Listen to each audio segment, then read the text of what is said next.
বলি যারা লিখতেছি একটু লেখা বন্ধ রাখি। আমার তার পরের রুলস হচ্ছে আমাদের ইন অর্ডার টু, এখানেও আছে ইন অর্ডার টু। তাহলে ইন অর্ডার টু থাকলে আমাদের কমপ্লেক্স করার সময় কি বসে স্যার? So that. ঠিক আছে, কমপ্লেক্স করার সময় কি বসে স্যার? So that. তাহলে আমরা স্যার এই যে ইন অর্ডার টু আমরা এর পরিবর্তে লেখা দেবো সো দ্যাট, মানে এদের জায়গায় লিখবো।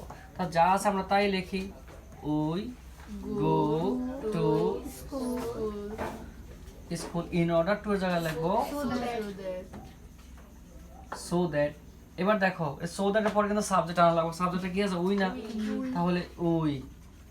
এখানে ক্যান, মে, কুড, উড ব্যবহৃত হতে পারে, কিন্তু বাটার প্রেজেন্ট আছে কিন্তু, এই জন্য ক্যান, উই ক্যান। বাকি অংশ গেইন নলেজ। যদি এবার কম্পাউন্ড করে সো দ্যাট উঠে যাবে না? সো দ্যাট উঠে যাবে। তাহলে আমরা লিখতে পারি উই গো টু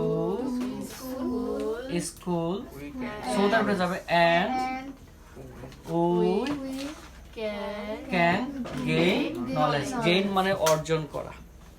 ঠিক আছে, তারপরেরটা Isabella want to market. Isabella মার্কেটে গিয়েছিল, মানে বাজারে গিয়েছিল in order to buy dress, পোশাক কেনার জন্য।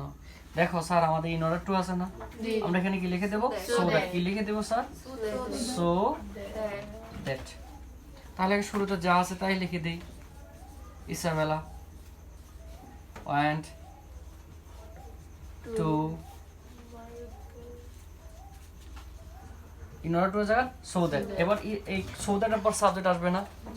সো দ্যাট এর পর কি আসবে? সাবজেক্ট। কথা বলেন না। তাহলে সাবালে মে, তাহলে শি। এবার দেখো ওয়ান্ট বারটা কিন্তু পাস্ট ফর্মে আছে, এজন্য ক্যান হবে না, কি হবে?